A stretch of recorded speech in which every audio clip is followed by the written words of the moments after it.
Hello everyone, আসসালামু আলাইকুম। আশা করি সবাই ভালো আছেন। আমি একটা গুরুত্বপূর্ণ বিষয় নিয়ে আপনাদের সামনে এসেছি, সেটা হলো একজন সফল উদ্যোক্তা হওয়ার জন্য কি কি দক্ষতা আমাদের দরকার।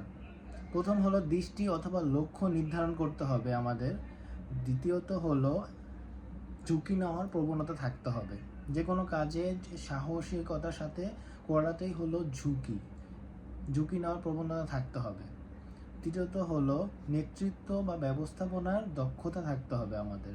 কোনো একটা কাজে নেতৃত্ব যে দেয় তার ভ্যালু কিন্তু বেশি, এবং ম্যানেজমেন্টের দক্ষতাও ভ্যালু কিন্তু বেশি। তাই এই দুটো দক্ষতা থাকতে হবে সফল উদ্যোক্তা হওয়ার জন্য। চতুর্থ হলো ফিনান্সিয়াল ম্যানেজমেন্টের স্কিল থাকতে হবে। একটা উদ্যোক্তা হলাম কিন্তু ফিনান্সিয়াল ম্যানেজমেন্ট করতে পারলাম না, তাহলে কিন্তু আমরা সফল উদ্যোক্তা হতে পারবো না। পঞ্চম হলো আমাদের বাজার বিশ্লেষণ করার দক্ষতা থাকতে হবে।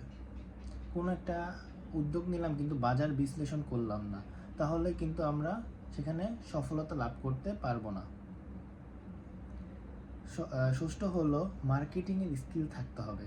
এটা যে কোনো সকল উদ্যোক্তার জন্য একটা জরুরি বার্তা যে মার্কেটিং স্কিল একটা বিজনেসের প্রাণ। তাই মার্কেটিং স্কিল মাস্ট থাকতেই হবে সফল উদ্যোক্তা হওয়ার জন্য। সপ্তম হলো সমস্যা সমাধানের স্কিল থাকতে হবে, দক্ষতা থাকতে হবে। যে কোনো সমস্যায় পড়লে ওটা যেন সমাধান দিতে পারি সহজে, সেই দক্ষতা আমাদের থাকতে হবে বা অর্জন করে নিতে হবে সফল উদ্যোক্তা হওয়ার জন্য। সপ্তম হলো নেটওয়ার্কিং বা কমিউনিকেশন স্কিল থাকতে হবে। কমিউনিকেশন স্কিল বৃদ্ধি করতে হবে, কারণ ব্যবসা বড় করার জন্য এই নেটওয়ার্কিংটা অতি জরুরি। অষ্টম হলো ক্রিয়েটিভ থিঙ্কিং থাকতে হবে।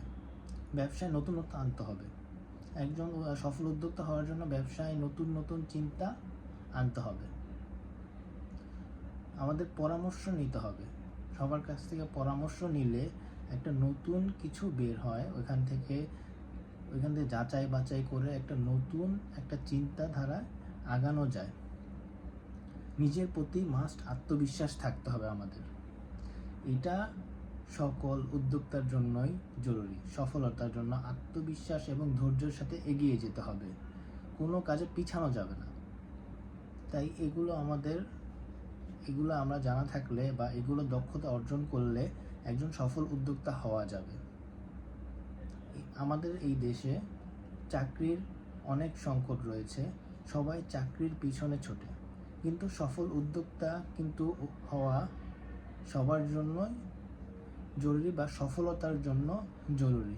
তাই আমার মতে সবাই কোনো নতুন নতুন উদ্যোগ নিয়ে আগান। আশা করি সবাই বুঝতে পেরেছেন। ধন্যবাদ। আসসালামু আলাইকুম।